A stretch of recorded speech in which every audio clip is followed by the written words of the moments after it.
आज के समय में आप देखेंगे तो हर धर्म संप्रदाय के लोग ये कहते हैं कि हम जिसे मानते हैं वो भगवान है। राइट? सही है कि नहीं? भगवान कौन है बताइए? भगवान कौन है? कृष्ण है। कैसे पता आपको? शास्त्रों में लिखा है। अभी किसी मुसलमान से पूछूंगा तो क्या कहेगा? कृष्ण भगवान नहीं है। वो किसे भगवान कहेगा? और वो क्या कारण देगा? उसके शास्त्र में लिखा है कि अल्लाह उसका खुदा है। भी किसी क्रिश्चियन से पूछ लूंगा मैं, भाई खुदा कौन है, भगवान कौन है, तो क्या कहेगा? जीसस है। आप पूछोगे क्यों मानते हो आप? वो कहेगा हमारे शास्त्रों में लिखा है। जूस को पूछेंगे भाई भगवान कौन है, तो कहेगा यहोवा। आप पूछोगे आप क्यों मानते हो, तो क्या कहेगा? हमारे शास्त्रों में लिखा है। सत्य है कि नहीं?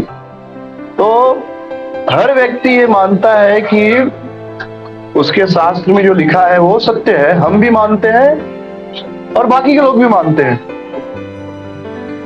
तो आज हम लोग समझने का प्रयास करेंगे कि कृष्ण ही क्यों भगवान हो सकते हैं। एक न्यूट्रल एनालिसिस, निरपेक्ष रूप से यह समझने का प्रयास करेंगे कि वास्तव में कृष्ण ही क्यों भगवान हो सकते हैं। अगर भगवान है तो कृष्ण ही क्यों और कोई क्यों नहीं? तो भगवान को समझने से पहले थोड़ा सा अपने आप को समझेंगे, और जब अपने आप को समझेंगे तो अपने बनाने वाले को तो समझ जाएंगे। बराबर? क्रिएशन देखकर क्रिएटर के बारे में थोड़ा बहुत ज्ञान हो जाता है। तो अपने बारे में थोड़ा समझेंगे हम, तो हमको जिसने बनाया है उसके बारे में थोड़ा बहुत जानकारी हमें लग सकती है कि वो कैसा होगा, कौन हो सकता है, और कैसे हमारे शास्त्रों में जो भगवान का वर्णन है वो सत्य है। तो हम सब जो भगवान की परिभाषा पढ़ते हैं किसी भी धर्म में, तो सभी धर्मों में भगवान को शक्तिशाली बताया गया। बराबर? भगवान क्या करता है? सृष्टि का निर्माण करता है। ये पूरी सृष्टि का निर्माण, पालन पोषण और संहार करने वाला भगवान है। किसी भी धर्म में कोई इस बात को नकार नहीं सकता, ना नहीं कह सकता। फिर दूसरी चीज वो कहेंगे कि वह सर्वशक्तिशाली है, वह पापियों को दंड देता है और जो पुण्यात्मा है उन्हें स्वर्ग प्रदान करता है।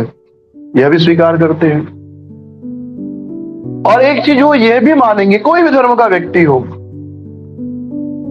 कि परम भगवान जो है वह सबके सोर्स है। हर चीज उनसे आती है। जन्म आदि यश यतः, कि हर चीज किससे आती है? भगवान से। हर चीज किससे प्रकट हुई है? भगवान से। यानी हम भी किससे प्रकट हुए हैं? भगवान से।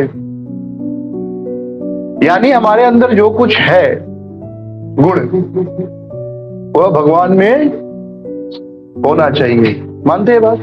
तो इसलिए मैंने कहा कि पहले अगर हम अपने आप को थोड़ा समझ लें तो भगवान को समझना आसान हो जाता है कि भगवान क्यों कोई निराकार ज्योति या कोई प्रकाश या वायु नहीं हो सकता। तो हम सब देखते हैं कि हम सबके अंदर मुख्य रूप से 5 प्रकार के रसों के आदान प्रदान करने की भावना होती है। हम सब शास्त्र में पढ़ते हैं। शांत रस, फिर साख्य रस, दास्य रस, वात्सल्य और माधुर्य। पढ़ते हैं पांचों के बारे में। हम सब शास्त्रों में बहुत बार पढ़े हैं। तो पहले अपने अंदर देखते हैं क्या हमारे अंदर ये भावनाएं हैं। तो शांत रस का क्या अर्थ होता है?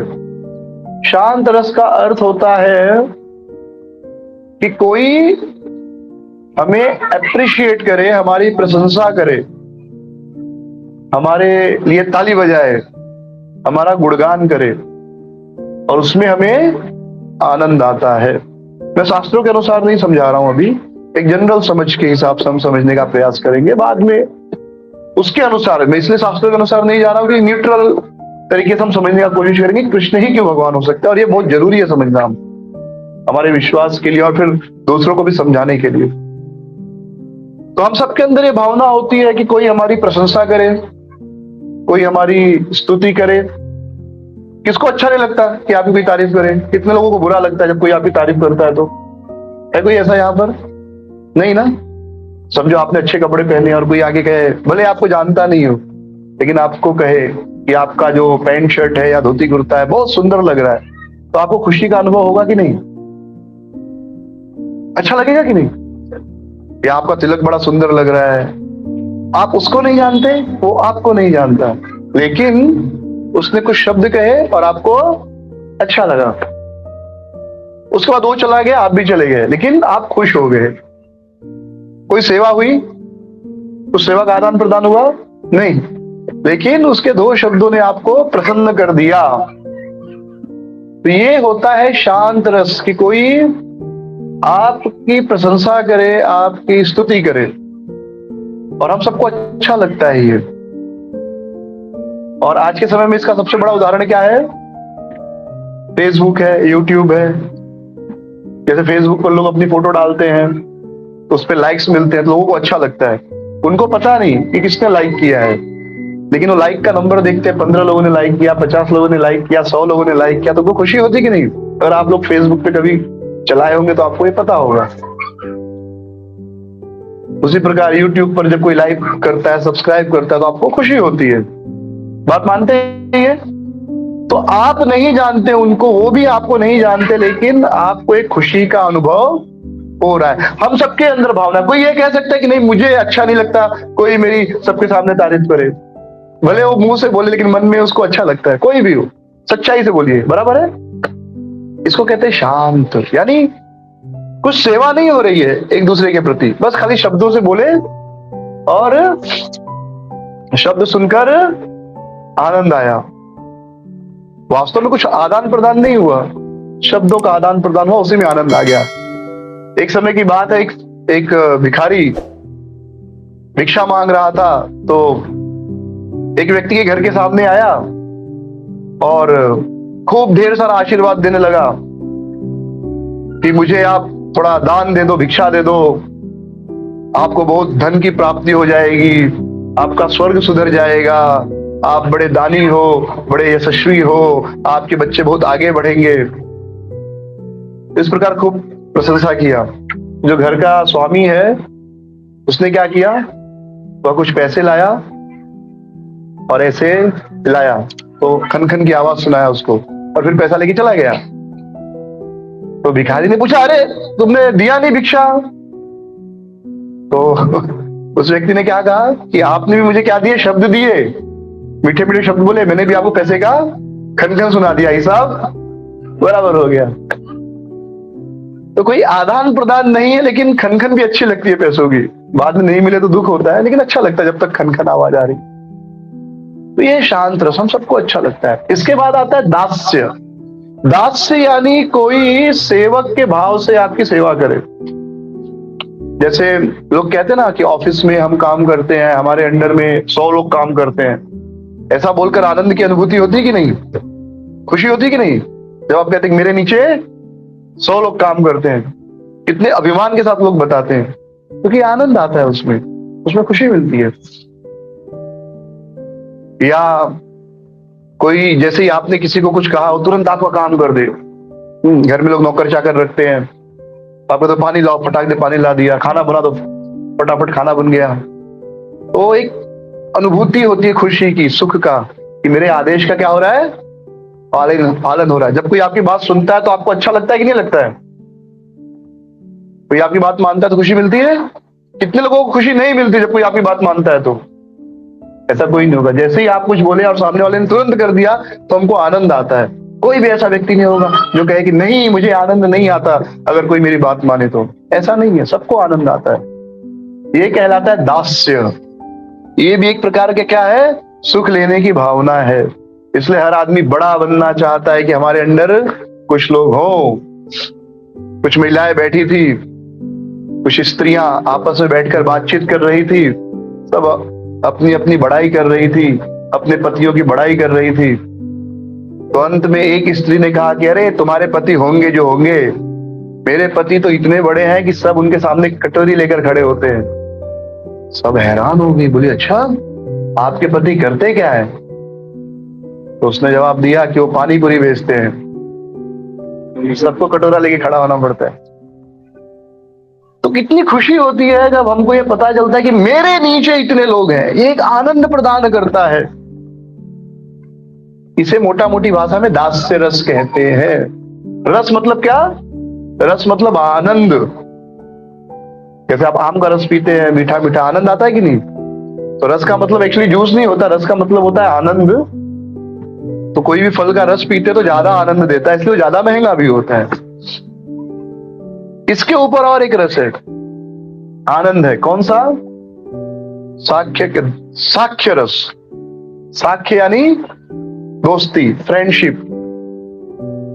तो आप कितने भी बड़े आदमी हो, आपके अधीन कितने भी नौकर चाकर हो, लेकिन फिर भी हम सबको लगता है ना कि हमारे एक दो दोस्त होने चाहिए।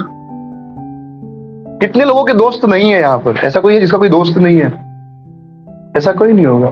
सबको दोस्त अच्छे लगते हैं।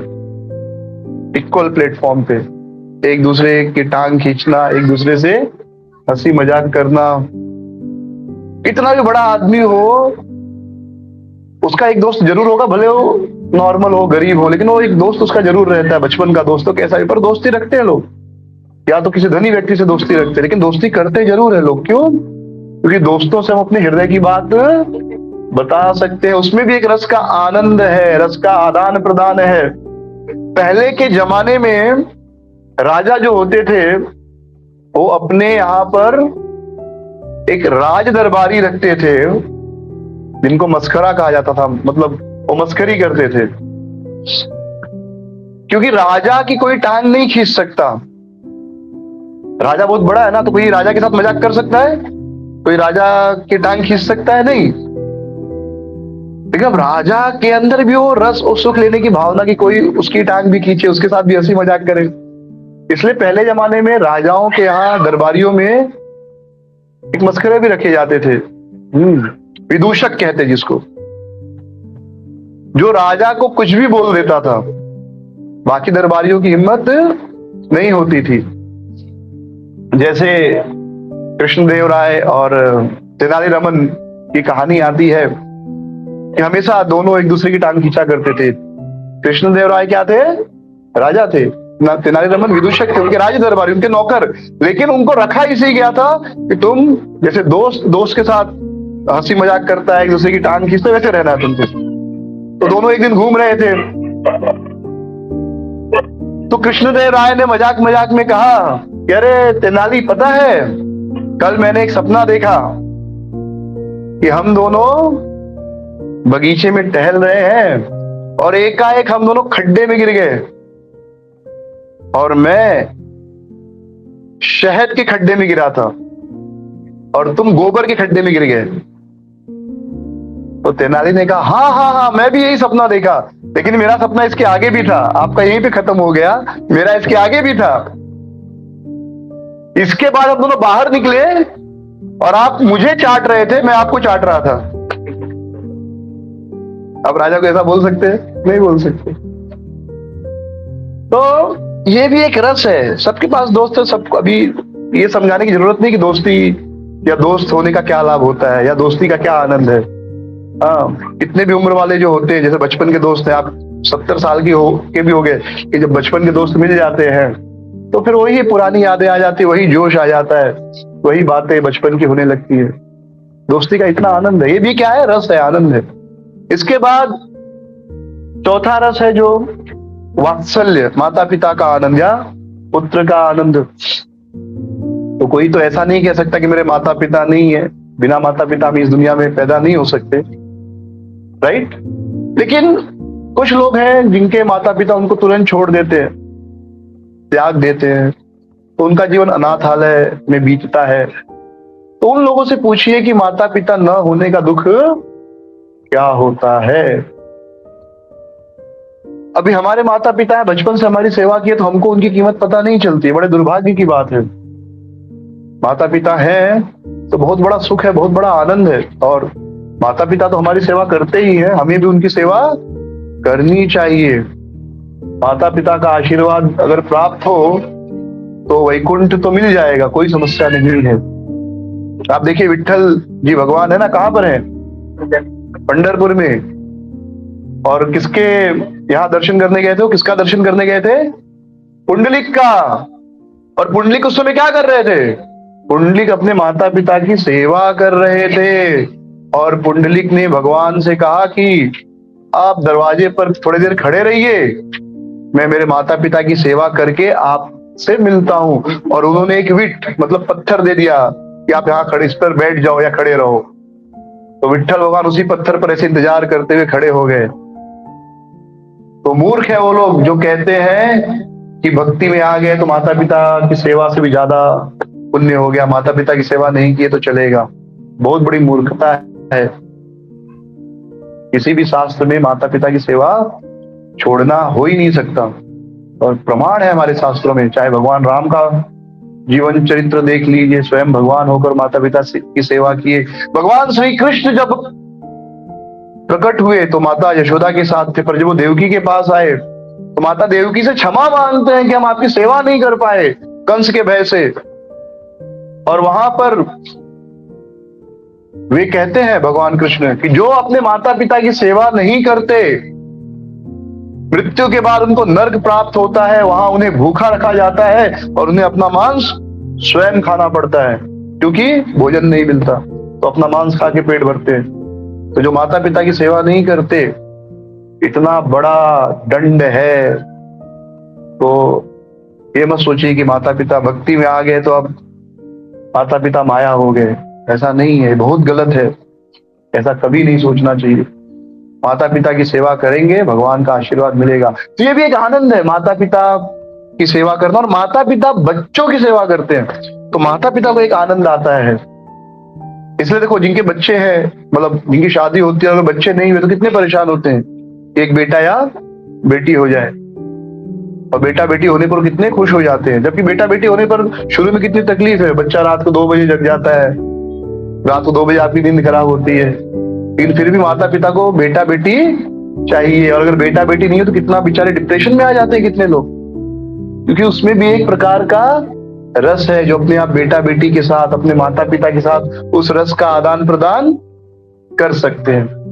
आनंद है ना। कितने लोग बोलते हैं, ये मानते हैं कि बेटा बेटी माँ बाप के साथ बैठने से एक आनंद प्राप्त होता है, एक अलग खुशी मिलती है।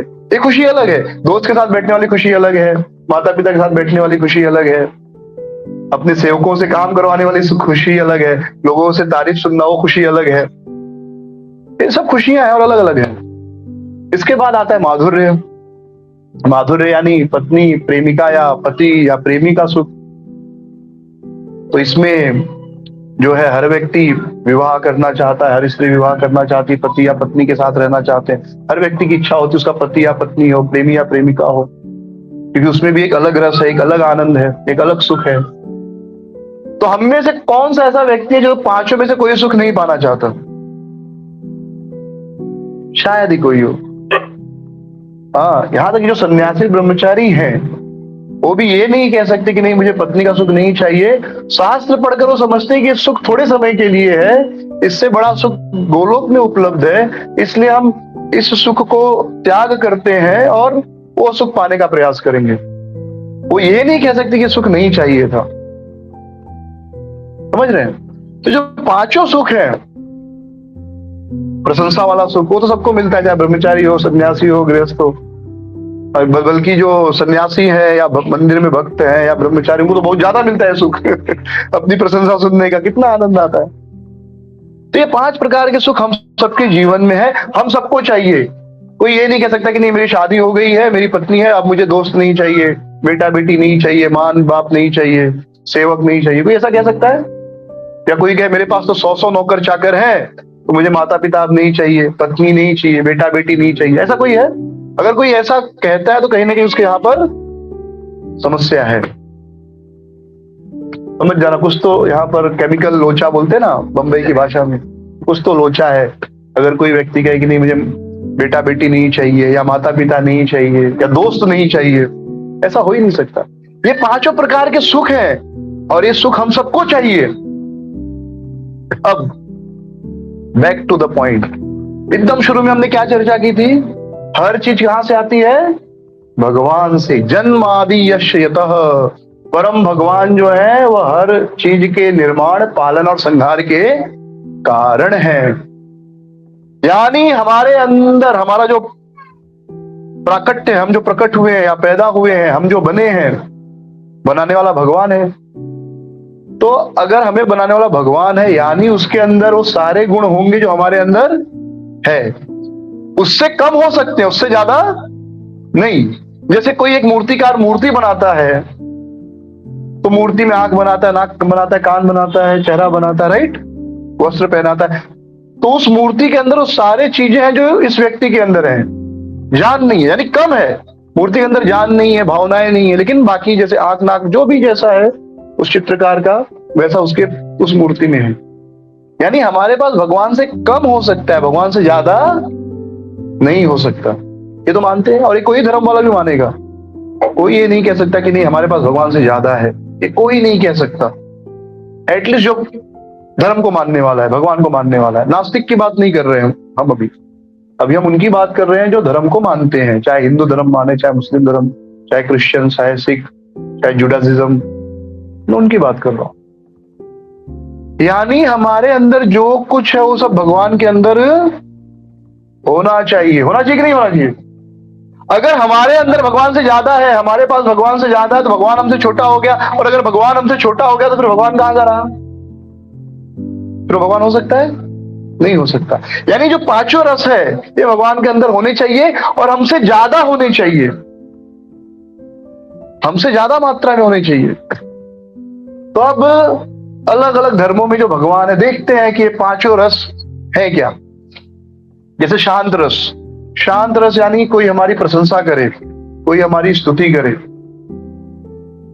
तो आप किसी भी धर्म को उठा के देख लीजिए, इस्लाम, क्रिश्चियनिटी, जुडाइज्म, सिखिज्म, सब में जो ऊपर वाला है, खुदा, भगवान, उसकी प्रशंसा की गई है। बराबर सब लोग सुबह उठकर, जैसे आप गुरुद्वारे में जाएंगे तो जो ऊपर वाला है उसकी वो तारीफ करते हैं। चर्च में जाएंगे देखेंगे वो प्रशंसा करते हैं, हे भगवान आप हमें रोज का ब्रेड बटर दो। एक क्रिश्चियंस की ये प्रार्थना है क्या? Oh God give us our daily bread. Christians का ये प्रेयर है, oh God give us our daily bread. अच्छा है ये। समझो आप अपने बच्चों के साथ, अपने दोस्तों के साथ बैठे हैं और आपका बेटा आपके पास आए और आपसे कहे पिताजी मुझे रोज 2 टाइम का रोटी दीजिए। आपको अपने दोस्तों के सामने अभिमान महसूस होगा कि शर्म आएगी? क्या लगेगा आपको? शर्म आएगी। क्यों? अरे बेटा देता हूं ना, ऐसे क्यों बोल रहा है तू? समझो आपका बेटा आपके दोस्तों के बीच में ऐसा बोल दिया, आपको कैसा लगेगा? दोस्तों को लगेगा क्या अपने बच्चों को खाना खिलाता है कि नहीं खिलाता है? ऐसा ही लगेगा ना। तो अगर आपका बच्चा आपसे बोले पप्पा रोज 2 टाइम का रोटी दे दिया करो, आपको कितना बुरा लगेगा? अरे यार 3 टाइम खिलाता हूँ, जबरदस्ती खिलाता हूँ, फिर भी ऐसे बोल रहा है, मेरी नाक कटा रहा है। दोस्तों के सामने आपकी नाक कट जाएगी। दोस्त बोलेंगे यार कैसा बाप है आप, अपने बच्चों को खाना नहीं देता क्या? ये तो वही समझेंगे ना।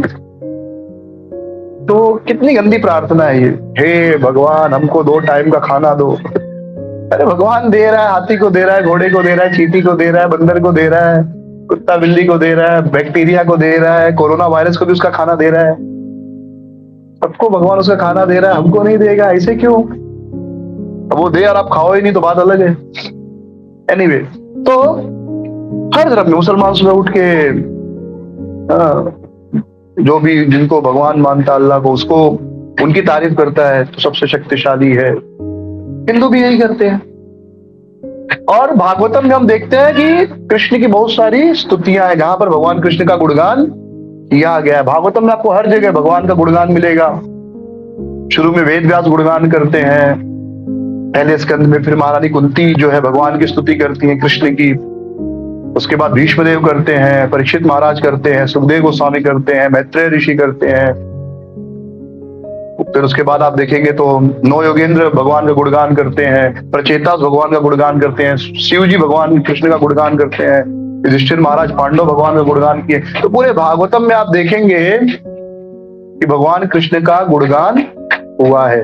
तो ये जो शांत रस वाला पैमाना है, इस पर तो सब लोग भगवान सिद्ध हो जाते हैं, चाहे कृष्ण को मान लो या अल्लाह को या जीसस को, कि हाँ ठीक है, ये सबका रिक्वायरमेंट है। कृष्ण की भी इच्छा है कि लोग उनकी तारीफ करें, अल्लाह भी चाहता है कि लोग उसकी तारीफ करें, इसलिए 5,000 नमाज पढ़वाने को कहता है। जीसस का भी इच्छा है या गॉड का भी इच्छा है, यहोवा का भी इच्छा है। तो शांत रस के अनुसार तो सब भगवान हो गए। अब अगले पे आते हैं, दास्य रस, सेवक। तो सेवक में भी हम देखते हैं कि सभी धर्मों में यही कहा गया कि हम सब भगवान के क्या है, दास हैं, सेवक हैं। एक मुसलमान भी कहेगा कि हम सब क्या है, अल्लाह के गुलाम हैं, दास हैं। क्रिश्चियन भी यही कहेगा कि हम सब क्या है, गॉड के, जीसस के गुलाम हैं, सेवक हैं। जुडिज्म में भी यही बात है, और श्रीमद् भागवतम में भी यही बताया गया कि हम सब क्या है, भगवान के सेवक हैं। जीवेर स्वरूप है कृष्णेर नित्य दास। तो शांत और फिर दास्य, दास्य रस पर भी अभी तक सब भगवान सिद्ध हो रहे हैं। कृष्ण भी भगवान है, अल्लाह को भी भगवान दास्य रस के अनुसार मान सकते हैं, यहोवा को भी। अब आगे बढ़ते हैं, वात्सल्य रस। वात्सल्य रस मतलब वह आनंद जो माता पिता या पुत्र से प्राप्त होता है। तो क्या अल्लाह का माता पिता है? नहीं है। वैसे भगवान का माता पिता कोई नहीं हो सकता, भगवान ने सबको पैदा किया है। लेकिन क्या अल्लाह किसी को अपना माता पिता स्वीकार करता है? नहीं। यानी उसको यह सुख लेने की इच्छा नहीं कि कोई मेरा माता पिता हो, मैं किसी का बेटा हूं, उसे यह सुख की इच्छा नहीं, बल्कि वो इसे अपना अपमान मानता है कि अरे मैं किसी का बेटा कैसे बन सकता हूं। फिर जीसस जो गॉड अल्टीमेट, जीसस की मां मानी जाती है मरियम, लेकिन गॉड पिता नहीं माना जाता, और गॉड का तो कोई नहीं मानते माता पिता। जुडिज्म में भी यहोवा का कोई माता पिता नहीं है, यानी उनको भी इस सुख की इच्छा नहीं कि मुझे माता पिता का सुख चाहिए। लेकिन हम श्रीमद् भागवतम में देखते हैं कि भगवान श्री कृष्ण माता पिता का सुख प्राप्त करने की इच्छा रखते हैं, और अपने सबसे श्रेष्ठ भक्तों को वे अपना माता पिता होने का सुख प्रदान करते हैं, और उनसे माता पिता और पुत्र जो सुख का आदान प्रदान करते हैं, उस सुख का आदान प्रदान कृष्ण करते हैं। तो भगवान श्री कृष्ण यशोदा मैया और नंद बाबा को अपने माता पिता के रूप में स्वीकार करते हैं। और फिर जिस प्रकार एक बालक माता पिता को परेशान करे, माता पिता की आज्ञा माने, वैसे ही कृष्ण यशोदा मैया नंद बाबा के बालक बनकर उनकी इच्छाओं को पूर्ण करते हैं। दूध न मिलने पर रोते हैं, माता यशोदा दही मथ रही होती हैं तो दही मथने का काम रुकवा देते हैं और कहते हैं दूध पिलाओ, और फिर माता यशोदा उनको अपने स्तनों से दूध पिलाती हैं। तो जो एक माँ का दूध पीने का जो सुख है, एक बच्चे को पूछिए, जब माँ दूध पिलाते सुख इतना आनंद होता है, कितनी खुशी होती है। वह सुख भगवान अपने माँ का स्तन पीकर, दूध पीकर प्राप्त करते हैं। जब नंद बाबा कहते हैं कान्हा जाओ मेरा चप्पल लेकर आ जाओ, तो कृष्ण छोटे से हैं, हाँ, लेकिन क्या करते हैं, चप्पल उठाते हैं और अपने सर पर रखकर उठाकर लेकर आते दोनों चप्पल, और फिर बड़े प्रेम से बाबा को दे देते हैं। कृष्ण खेलते हैं, बलराम खेलते हैं, मैया आती है देव यशोदा रोहिणी माता, उनकी बात नहीं सुनते, फिर देव यशोदा माँ आती है, उनको डांटती है, तो ये दोनों फिर कृष्ण और बलराम वापस आते हैं। तो ये जो वात्सल्य वाला सुख है, यह अल्लाह को पाने की इच्छा नहीं है। अल्लाह को इच्छा नहीं कोई उसका माता पिता बने, ना यहोवा की इच्छा है, ना क्राइस्ट की इच्छा है, कृष्ण की इच्छा है। और कृष्ण में इच्छा है इसलिए तो हमारे अंदर आई ना, और हमारे अंदर है इसका मतलब भगवान में इच्छा होनी चाहिए। तो इस पैरामीटर में बाकी सब फेल हो जाते हैं, केवल कृष्ण जो है इसमें पास हो रहे हैं, क्योंकि उनके अंदर ये इच्छा है कि जो माता पिता का सुख होता है वह मुझे मिले, भगवान मतलब रसो वैस, जो सभी रसों का भोग करे, सभी रसों का आनंद ले, वही तो भगवान है। जैसे धनी व्यक्ति मतलब क्या?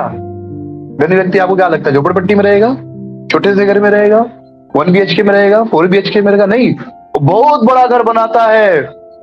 जैसे आप देखेंगे मुकेश अंबानी का इंटेलिया बंगला 27 महले का है। एक घर में केवल 4 लोग, पति पत्नी और 2 बच्चे। एक पूरा फ्लोर क्या है? थिएटर है। एक फ्लोर पर जिम है, एक पे स्विमिंग पूल है। हाँ सोचिए 27 बंगला, 27 फ्लोर पे क्या क्या हम सोच भी नहीं सकते।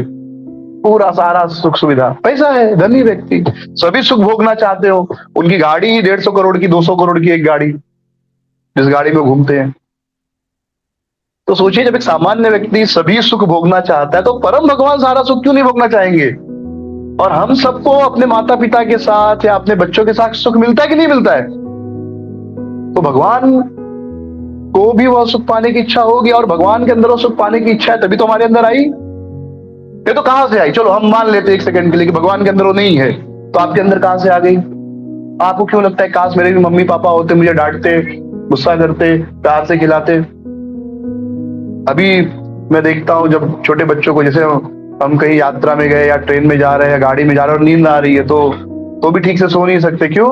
सो गए फिर उठना पड़ेगा, फिर वापस गाड़ी से उतर के घर पे जाकर फिर सोना है, बराबर? यानी बीच में नींद टूटेगी, तो उस डर से कि नींद टूट गई तो फिर नींद नहीं आने वाली, तो उस डर से जगे रहते हैं। फिर भी नींद खराब हो ही जाती है। हम लोगों को ज्यादा अनुभव होता है रात का प्रोग्राम में के बाद। लेकिन एक छोटे बच्चे को देखो, उसको जब मर्जी आ गई सो गया, उसको कोई चिंता नहीं है कि नींद अब टूटेगी। उसको पता है मम्मी पापा, उसके माता पिता उसको बेड पर सुला देंगे। सही है कि नहीं? उसको चिंता नहीं है, अरे अभी अभी नहीं सोऊंगा, नहीं तो फिर नींद टूटेगी और फिर वापस घर के अंदर जाना पड़ेगा और बेड पर सोना पड़ेगा। नहीं, आप इधर भी सो जाओ, सुबह आप बेड पर ही उठोगे क्योंकि माँ बाप उठा देते। कितना रिलैक्स लाइफ है। यात्रा में हम सब परेशान होते, दोपहर को कहीं पर ऐसी जगह चले गए जहां पर रेस्ट करने का जगह नहीं है, बच्चों को कोई टेंशन नहीं। वो सो गए तो माता पिता उनको गोद में सुलाएंगे, उनका पूरा एक बैग लेकर चलते, बिछा देंगे, जहां पर भी उनको सुला देते। ये सुख है, आनंद है। कौन कहता है आनंद नहीं है? बताइए। और अगर ये रस है तो भगवान के अंदर यह रस लेने की इच्छा जरूर होनी चाहिए, क्योंकि यह इच्छा हमारे अंदर है, और जो हमारे अंदर है भगवान के अंदर होना ही चाहिए। तो जैसे ही वात्सल्य रस की बात आती है, सब फेल हो जाते हैं।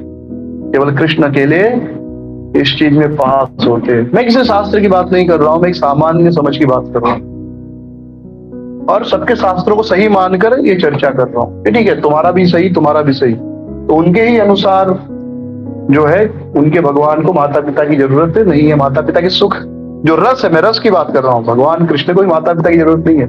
ये जो रस है माता पिता के साथ आनंद का, मैं उसकी बात कर रहा हूँ। फिर है क्या? इसके पहले वाला छोड़ दिया हमने, कौन सा था वो? साख्य रस, मित्रता वाला। तो कुरान के अनुसार कोई भी उनके अल्लाह के बराबर नहीं हो सकता है। बहुत बड़ा पाप है किसी को अल्लाह के बराबर रखना। शिर्क सबसे बड़ा पाप है। आप दुनिया का सब पाप करो, रेप करो, मर्डर करो, उसके लिए उनका अल्लाह आपको माफ कर देगा। लेकिन आप खाली ये बोल दो कि किसी को तुम अल्लाह के बराबर हो, तो उसके लिए अल्लाह तुमको माफ नहीं करेगा, नरक में जलाएगा। इतना मतलब अल्लाह इतना, क्या बोलो, ईर्ष्यालु बोल सकते हैं, इतना उसको ईर्ष्या। कोई मेरे बराबर कैसे बैठ गया बगल की कुर्सी में? पता ना, कभी कभी मेरे बराबर कैसे कोई बैठ गया, देखा होगा आपने, राइट? नीचे बैठो या छोटी कुर्सी में बैठो, तो इतना ज्यादा ईर्ष्या है, घमंड है, मेरे बराबर कोई होना नहीं। जीसस, उसका भी कोई दोस्त नहीं। यहोवा, उसका कोई भी दोस्त नहीं। लेकिन दोस्ती में सुख है कि नहीं? कौन मानते कि दोस्ती में सुख नहीं है? सबको दोस्त चाहिए। इवन जब हम बच्चे होते, थोड़े बड़े होते, तुमको सबसे पहले क्या चाहिए होता है? दोस्ती वाला सुख। माता पिता का सुख तो पैदा होते ही मिलता है, पत्नी पति वाला, प्रेमी प्रेमिका वाला सुख बाद में मिलेगा। सबसे पहला जो सुख मिलता है वो दोस्त वाला मिलता है। भाई बहन का अगर आप बड़े हो तो बाद में मिलेगा, अगर कोई दूसरा हुआ तो। आजकल तो लोग एक ही बच्चा करते हैं, उसके बाद आगे बढ़ते ही नहीं। तो आजकल भाई बहन का सुख भी अब मिलेगा कि नहीं पता नहीं भविष्य में, लेकिन दोस्त सबको चाहिए। तो दोस्ती में सुख है, दोस्ती में एक आनंद है। भगवान अपने दोस्तों के साथ खेलते थे, हाँ, लुका छुपी खेलते थे, चोर पुलिस खेलते थे। बड़ा सुंदर वर्णन है। सुबह सुबह भगवान बांसुरी बजाते थे, सारे दोस्त आ जाते थे, उनके साथ भगवान चले जाते थे क्या करने? गाय चराने। और पूरा जंगल में पूरा दिन अपने दोस्तों के साथ भगवान खेलते रहते थे। कितने लोगों को खेलने में मजा नहीं आता है बताओ? आज भी अगर हमको मौका मिले तो हम खेलना पसंद करेंगे, बराबर। वो अब अलग बात है, घुटने दुखने लगते हैं, थोड़ा सा दौड़े तो हालत खराब हो जाती है। ये तो खेलना सबको पसंद है, हर व्यक्ति खेलना चाहता है। इनफैक्ट बच्चा पैदा होने के बाद खेलना ही शुरू कर देता है, अपने में खेलते रहता है जब तक अकेला है। बाद में थोड़ा बड़ा हो जाता है तो उसको खेलने के लिए कौन चाहिए? दोस्त चाहिए। आप बच्चों को खिलौना दे दो, अकेला बच्चा थोड़ी देर खेलेगा फेंक देगा, लेकिन जैसे कोई दूसरा बच्चा आएगा फिर उसका और रुचि बढ़ जाएगा, फिर वो खिलौने के लिए झगड़ा करने लगेंगे। अब तक वो खिलौना नहीं देख रहा था, दूसरे बच्चे ने लिया तो फिर रोज उसको भी वही खिलौना चाहिए, फिर दोनों उसके साथ खेलेंगे, झगड़ा करेंगे। ये दोस्ती बड़ी स्वाभाविक है, इसमें एक रस है, इसमें एक आनंद है। तो भगवान दोस्तों के साथ खेलते थे, जब हार जाते थे तो उनके मित्र उनसे कहते थे कि चलो आप डाव दो। डाव दो मतलब हार गए हो तो आप पनिशमेंट।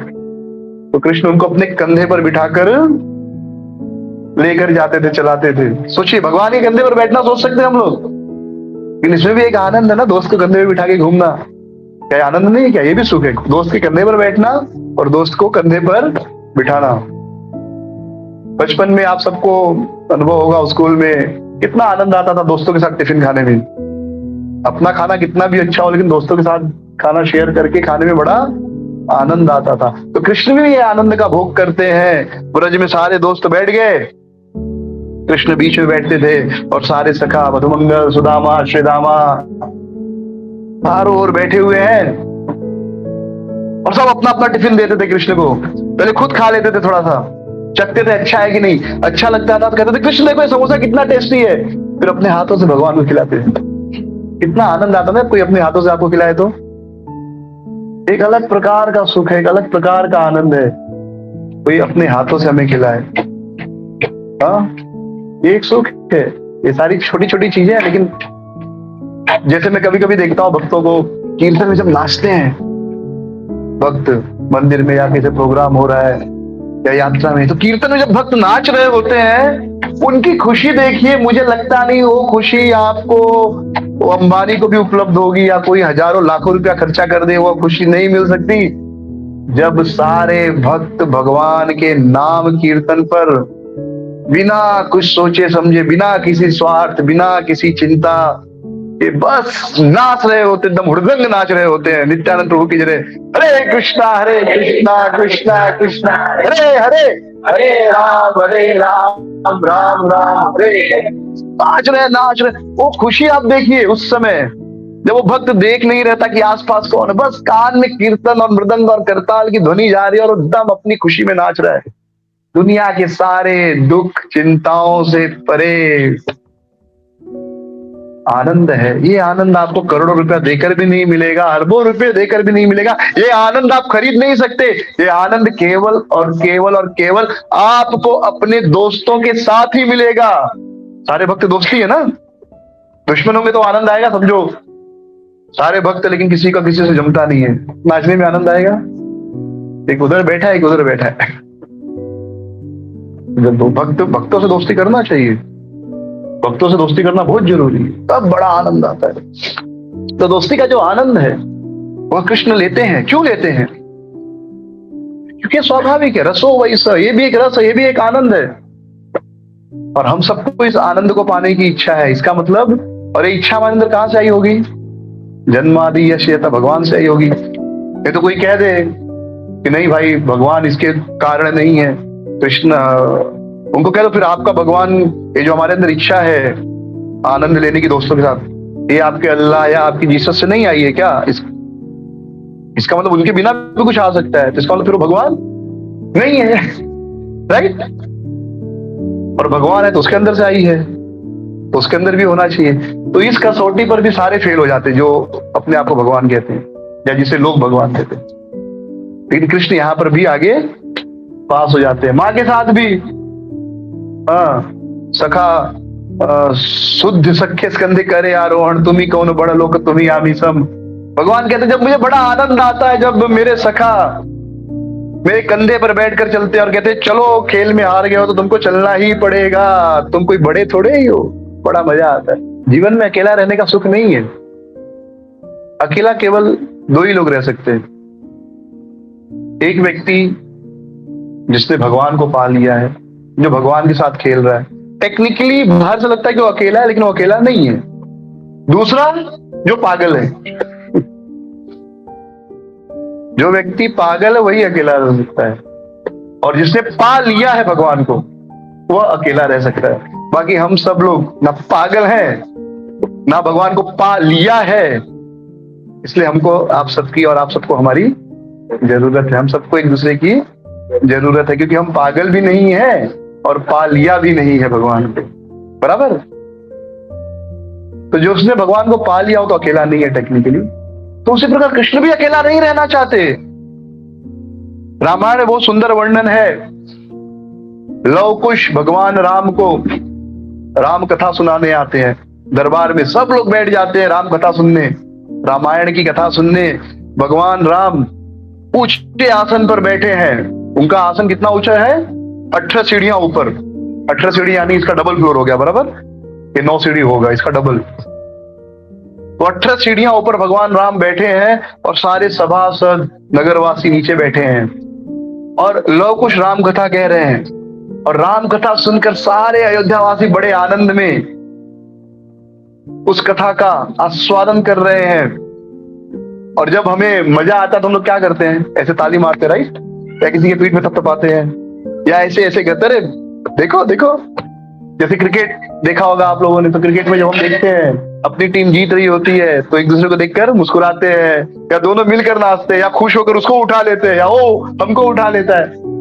अकेले मजा आता है क्या देखने का? नहीं।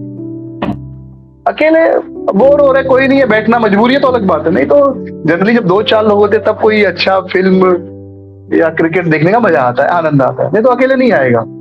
तो ऐसे ही सारे सभासद एक दूसरे के साथ, कोई पीठ पे मार रहा है, कोई तालियां मार रहा है, सब खुश है। भगवान राम को भी आनंद आ रहा है, लेकिन वो शेयर किसके साथ करे अपनी खुशी? जैसे आज बर्थडे है बच्चे का, वो अकेला घर में केक पूरा खा सकता था ना काट के, क्यों यहाँ प्रोग्राम में कर रहे हैं? क्योंकि जो खुशी सबके साथ मिलेगी वो अकेले नहीं मिलेगी। आप कभी कोशिश करके देखो, हैप्पी बर्थडे टू मी, अच्छा लगता है? बोर हो जाएंगे आप। ये सबसे दुखी आदमी गा सकता है हैप्पी बर्थडे टू मी। नहीं, जब 10 लोग बोलेंगे हैप्पी बर्थडे टू यू तो अच्छा लगेगा। खुद ही गा रहा है हैप्पी बर्थडे टू मी, खुद ही केक काटा, खुद ही खाया, कोई नहीं देखने वाला, कोई खुशी नहीं मिली। सही है कि नहीं? तो भगवान राम भी अकेले बैठे हैं बेचारे। अब वो देख रहे हैं सबको बड़ा मजा आ रहा है, मैं अकेला। तो सोचते हैं कुछ करना पड़ेगा। तो भगवान राम क्या करते हैं? अब नीचे आके बैठेंगे तो कोई बैठने नहीं देगा। क्यों? अरे आप राजा हो, ऊपर बैठो। आप हम आपके साथ कैसे बैठ सकते हैं? आप बहुत बड़े हो। तो भगवान राम क्या करते हैं? अपने सारे जो गहने वहने बड़े ऐसे दबाकर, धोती भी अच्छे से उठाकर धीरे धीरे नीचे आते, ताकि किसी को पता नहीं चले। और सब लोग तो कथा सुनने में एकदम मस्त थे, आनंद में थे। लेकिन अगर गहनों की आवाज आती तो शायद ध्यान भंग हो जाता। तो भगवान राम धीरे धीरे आए और जाकर सामान्य लोगों के बीच बैठ गए। और कथा सुनते सुनते भगवान राम को एक जगह इतना आनंद आया कि उन्होंने अपने बगल वाले में जो अपने बगल में आदमी बैठा था उसके पीठ पे ऐसे मारा। अरे क्या बात है! तो जो बगल में बैठा था वो भी बहुत खुश हुआ। उसने भी नहीं देखा कि कौन बैठा है, उसने भी भगवान राम के पीठ पे मारा। अरे एकदम मजा आ गया। वो ये नहीं देखा कि राम बैठे। वो दोनों आनंद ले रहे, ऐसे कथा चल रही है। बाद में कथा उस दिन की पूर्ण हुई। तो कथा पूर्ण हुआ, सब देख रहे आसन की ओर, आसन खाली, सब हैरान। अरे भगवान राम कहाँ गए? तो क्या देखते सब सामान्य जनता के साथ बैठे हैं जमीन पर। तो भगवान राम को भी अकेले कथा सुनने का आनंद नहीं आ रहा। और इतनी कथा आनंददायक है कि उनको अपनी कथा आकर्षित कर रही है, लेकिन वो चाहते हैं कि साथ में सुनूं तो आदान प्रदान हो उस सुख की भावना का। तो दोस्ती बड़ी आवश्यक है। ये कौन सा सुख है? वात्सल्य। और यह सुख इस पैमाने पर जब हम बाकी लोगों को टेस्ट करते हैं, क्रिश्चियंस, अल्लाह को, जिहोवा को, दे फेल। कृष्ण अकेले पास होते हैं। अब इसके ऊपर का सुख है माधुर्य। माधुर्य में 2 प्रकार का सुख है, एक पत्नी, एक प्रेमिका। तो अरे हम सबको कौन है जो कहे नहीं मैं पूरा जीवन अकेला रहना चाहता हूँ, मेरे जीवन में पत्नी नहीं होनी चाहिए, या पति नहीं होना चाहिए, या कोई प्रेमी या प्रेमिका नहीं होनी चाहिए? कोई ऐसा नहीं है, सबको अच्छा लगता है। क्योंकि ये भावना भगवान के अंदर है। तो भगवान के अंदर ये भावना इसलिए हमारे अंदर आई। तो क्या अल्लाह की पत्नी या प्रेमिका है? नहीं। यहोवा की पत्नी या प्रेमिका है? नहीं। जीसस की पत्नी या प्रेमिका है? नहीं। एकमात्र कृष्ण है जिनकी असंख्य प्रेमिकाएं हैं और असंख्य पत्नियां हैं। भगवान है तो हर चीज बहुत ज्यादा है होगा, लेकिन होगा और बहुत ज्यादा होगा। तो हर चीज, तो इस रस का भी रसास्वादन केवल कृष्ण करते हैं, माधुर्य रस का, और कोई नहीं करता। किसी का भगवान चोरी नहीं करता, कृष्ण चोरी करते हैं। एक गुण है ना ये। भगवान क्या है? सभी गुणों की खान है। तो उस व्यक्ति के घर में रिद्धि समृद्धि आ जाती है। समझ रहे हैं आप लोग? अगर आप किसी के घर में चोरी करोगे तो वह व्यक्ति क्या हो जाएगा? बर्बाद हो जाएगा। लेकिन कृष्ण जब किसी के घर में चोरी करेंगे तो साक्षात लक्ष्मी जी उस घर में प्रकट होकर इतना देंगी कि उसकी 7 पीढ़ियां बैठकर खा सकती है। इसलिए व्रज की सारी गोपियां, वरिष्ठ गोपियां, उनकी इच्छा होती थी कि कृष्ण हमारे घर में आकर आज चोरी करें। सब इंतजार करती थी कि कृष्ण हमारे घर में चोरी करे। और जिस गोपी के घर में कृष्ण चोरी नहीं करते थे, सब कहती थी कि तुम्हारा तो बहुत बड़ा दुर्भाग्य है कि कृष्ण तुम्हारे घर में चोरी नहीं किए। और जिसके घर में चोरी होती थी वो एकदम आनंद के साथ नाचती थी। अब किसी के घर में चोरी हो जाएगी तो आनंद से नाचेगा क्या? नहीं नाचेगा। लेकिन अगर कृष्ण चोरी करे तो सब नाचते, गोपियां नाचती थी, क्योंकि कृष्ण के लिए अच्छा भी अच्छा है और बुरा भी अच्छा है। जैसे कृष्ण किसी को जीवन दे वो भी अच्छा है, कृष्ण किसी को मृत्यु दे दे वह भी अच्छा है। महाभारत के युद्ध में वर्णन है शास्त्रों में कि करोड़ों लोग मारे गए, लेकिन सबने मरते हुए कृष्ण को देखा, इसलिए सब कहां चले गए? सबको मुक्ति मिल गई। तो कृष्ण के सामने जीवन और मृत्यु दोनों अच्छे हैं। भगवान का नाम लेते हुए, भगवान को देखते हुए अगर मृत्यु आ गई तो वह भी शुभ है, उसमें कुछ गलत नहीं है। तो चोरी करने का गुण केवल कृष्ण में है, और किसी में है? किसी दूसरे जिनको लोग भगवान कहते हैं नहीं। नाचना किसको बुरा लगता है? किसी को नहीं, सबको नाचना अच्छा लगता है। इनफैक्ट जब हम खुश होते हैं तो अपने चाल में अपने आप एक प्रकार के नाचने का भाव आ जाता है, राइट? आदमी जब चलता है तो लगता है कि वो नाच रहा है, तो हम पूछ लेते हैं आज आपकी चाल बदल गई है, आप बड़े खुश लग रहे हो, क्या बात है? बराबर। तो नाचना किसकी निशानी है? खुशी की निशानी है। अल्लाह नाचता है? नहीं नाचता। जीसस नाचते हैं? नहीं नाचते हैं। यहोवा नाचते हैं? नहीं नाचते हैं। जितने भी भगवान बोले गए हैं कृष्ण के अलावा दुनिया में अलग अलग धर्मों में, क्या वो सब नाचते हैं? नहीं नाचते हैं। यानी वो सब इस कसौटी में फेल हो गए। इन कृष्ण नाचते हैं? नाचते हैं। नटवर नागर नंदा भजो रे मन गोविंदा। भगवान जब कालिया नाग का मर्दन किए तो कालिया नाग के फन पर नाचने लगे। और वर्णन है कि भगवान जब कालिया नाग के फन पर नाचने लगे तो सारे गंधर्व, सारे देवता, अप्सराएं आ गई कृष्ण का नृत्य देखने के लिए। और गंधर्वों ने जो है गाना शुरू कर दिया, सबने अपना अपना इंस्ट्रूमेंट बजाना शुरू कर दिया। और अप्सराएं जो है कृष्ण जैसे नाच रहे थे वैसा वो नाचने का प्रयास करने लगी। थोड़ी देर प्रयास किया उन्होंने, फिर उन्होंने देखा कि जैसे कृष्ण नाच रहे वैसे हम नहीं नाच सकते, इतना सुंदर, इतना अच्छा हम नाच नहीं सकते। तो उन्होंने कहा कि छोड़ो, कोशिश करना बेकार है, हम कृष्ण का नृत्य देखते हैं। तो देखिए, नाचने की इच्छा हम सबके अंदर है। तो ये इच्छा कहां से आई? ये इच्छा भगवान में होनी चाहिए ना। अगर भगवान के अंदर नहीं है तो हमारे अंदर कहां से आ गई? और अगर आप कहोगे भगवान के अंदर नहीं है, हमारे अंदर है, इसका मतलब है भगवान के पास कुछ नहीं है जो हमारे पास है। इसका मतलब हम बड़े हो गए, भगवान छोटा हो गया। ये तो बहुत बड़ा अपमान है भगवान का। सही बात है कि नहीं? कॉमन लॉजिक है। मेरे पास कुछ है जो उसके पास नहीं है, इसका मतलब मैं उससे ज्यादा हूं, उससे बड़ा हूं, वो मुझसे छोटा है, फिर भगवान कहां रह गया? एकदम सरल सा बात है। यानी भगवान के अंदर भी नाचने की इच्छा होनी चाहिए, और भगवान नाचते भी, और हम सबसे नाचते। दुनिया के जितने भी बड़े बड़े नर्तक हैं, चाहे वो अमिताभ बच्चन हो, अक्षय कुमार हो, माइकल जैक्सन हो, भगवान उनसे बहुत ज्यादा नाचते, बहुत सुंदर नाचते। और वही भगवान अपना नृत्य कला प्रदर्शन करने, नाचने। नाचना मतलब क्या? नाचना मतलब खुशी, नाचना मतलब आनंद। तो चैतन्य महाप्रभु के रूप में कृष्ण आए, क्या करने के लिए? नाचने के लिए, हम सबको खुश करने के लिए। हरे कृष्णा कृष्णा कृष्णा हरे हरे, हरे राम राम राम हरे हरे। गाए गौरा मधुर स्वरे। चैतन्य महाप्रभु मधुर स्वर में गा रहे हैं और भी नाच भी रहे हैं। महाप्रभु जब जगन्नाथ में नाचते थे, चैतन्य चरितामृत में वर्णन है, जगन्नाथ का रथ चलता था और महाप्रभु जगन्नाथ के सामने उनकी सुंदरता को देखकर नाचने लगते थे खुशी में। और जगन्नाथ जब चैतन्य महाप्रभु को नाचते हुए देखते थे तो इतना आनंद आता था जगन्नाथ को कि अपना रथ रुकवा कर केवल भगवान का नाचना देखते थे। वो चैतन्य महाप्रभु थोड़ा रुको, लोग ऐसा करते थे कि जो है रथ रुक जाता था, फिर ध्यान से केवल नृत्य देखते थे। क्योंकि चलते चलते कोई चीज अच्छे से हम देख सकते हैं क्या? नहीं। जैसे आप रोड से जा रहे हो और एकाएक कुछ दिखाई दिया तो आपने देखा, आगे बढ़ गए, फिर आपको लगा रहे कुछ तो इंपॉर्टेंट है, वापस आओगे, रुक कर ध्यान से देखोगे, राइट? तो सोचिए, जगन्नाथ और चैतन्य महाप्रभु दोनों अलग अलग नहीं है, लेकिन वही जगन्नाथ जब चैतन्य महाप्रभु के रूप में नाच रहे हैं तो खुद अपना नृत्य देखकर आकर्षित हो जा रहे हैं।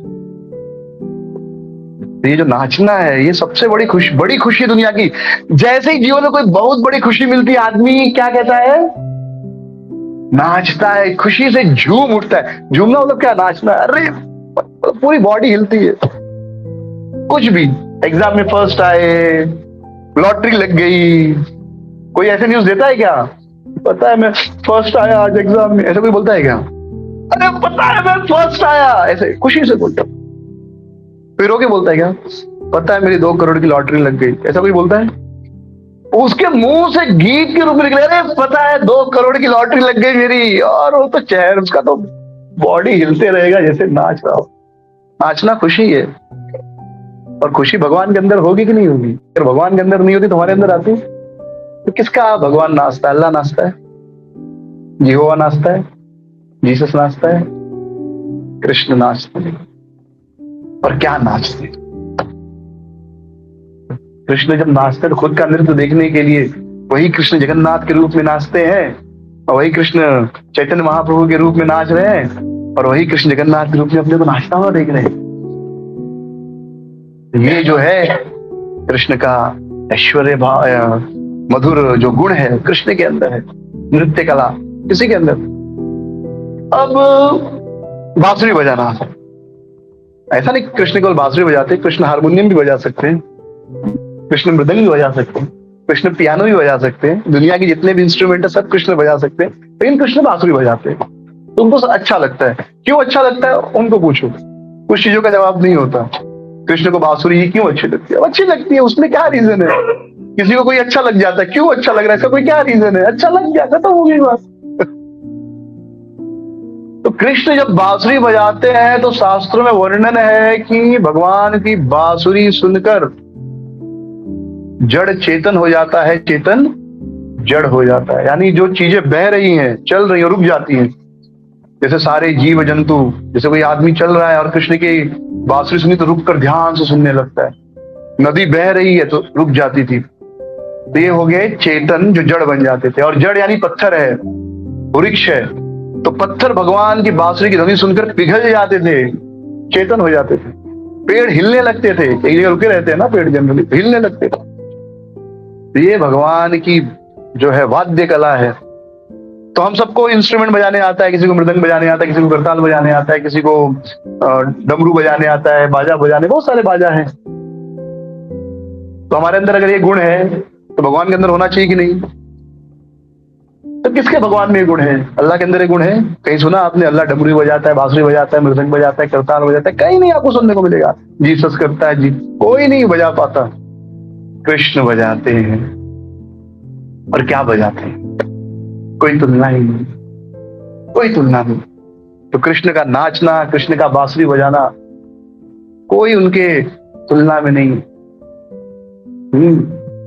भगवान का नृत्य देखने के लिए व्रज की गोपियां पागल रहती थी। बड़ा सुंदर वर्णन है।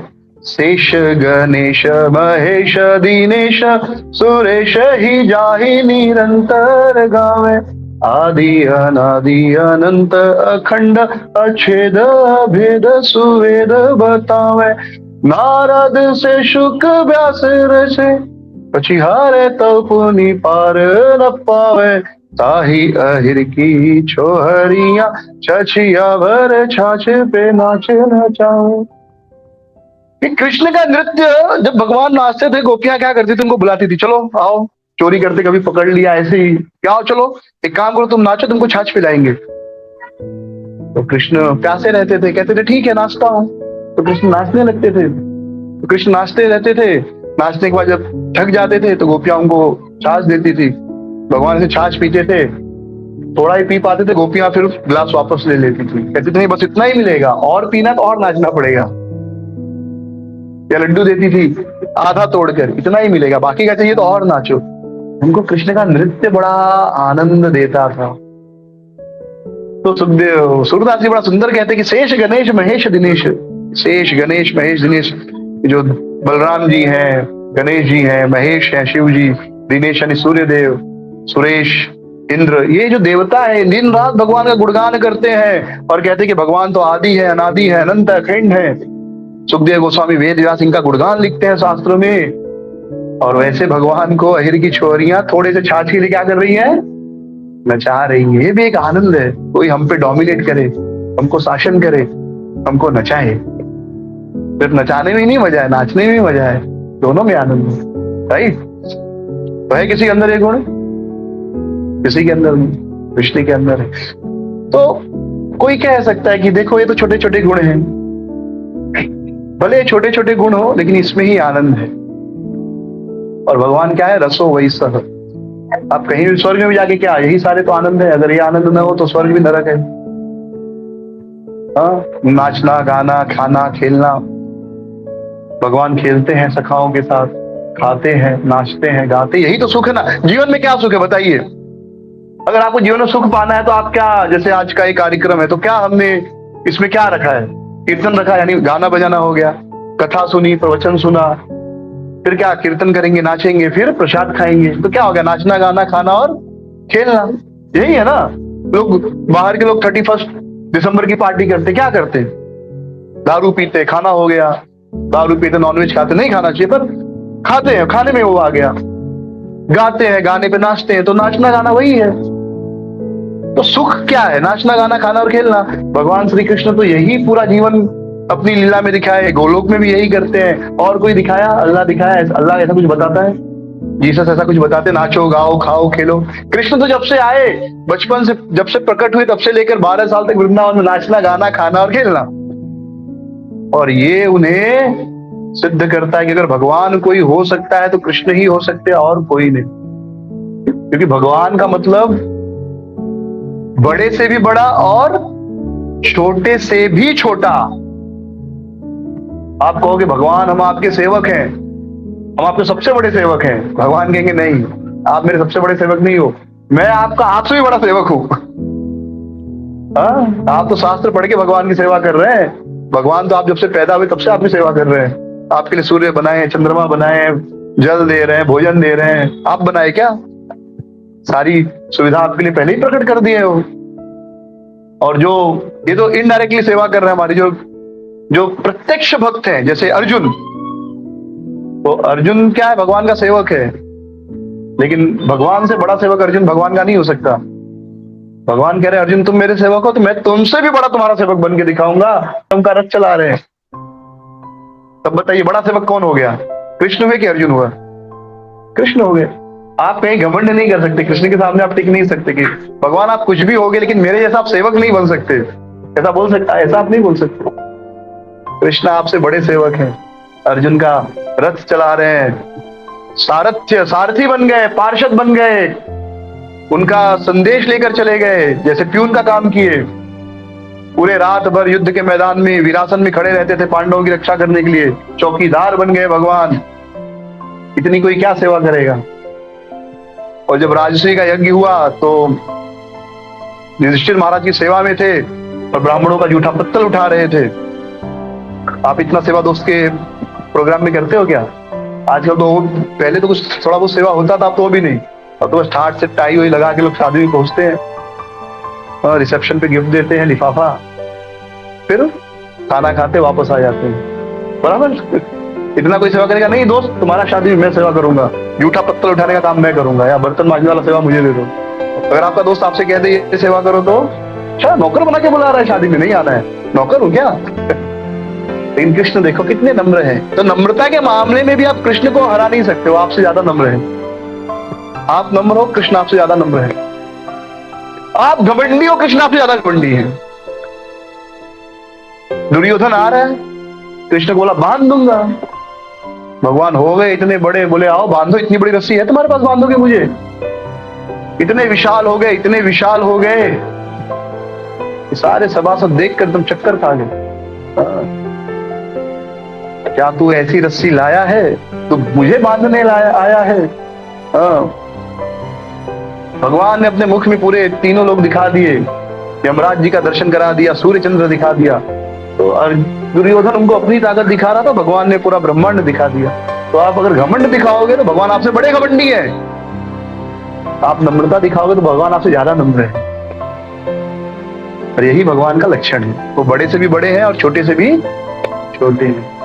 तो किसी भी पैमाने पर हम भक्तों को ये बड़े लॉजिकली समझना चाहिए कि कृष्ण के अलावा कोई भगवान हो ही नहीं सकता।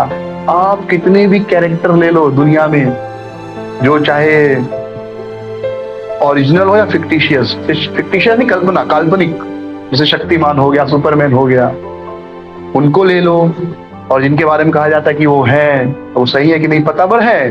जैसे अल्लाह है, जिहोवा है, मोहम्मद है, गौतम बुद्ध है, सबका, बिल गेट्स हो गया, अंबानी हो गया, सबको ले लीजिए, कृष्ण को ले लीजिए, जितने भी है संसार में, जीवित है, मर गए हैं, सबको आप देखेंगे कृष्ण से ज्यादा श्रेष्ठ कोई नहीं।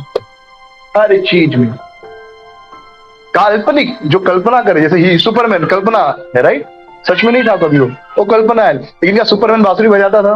क्या गोपियों के साथ नाचता है? क्या चोरी करता है? उसके अंदर एक ही ताकत है, क्या?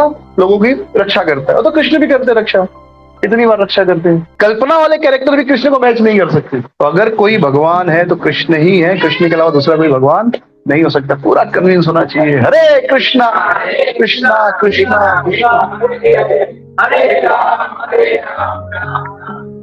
बहुपाद की। अगर आपको ये वीडियो पसंद आया हो तो प्लीज हमारे चैनल को लाइक, शेयर और सब्सक्राइब जरूर कीजिए। हरे कृष्णा।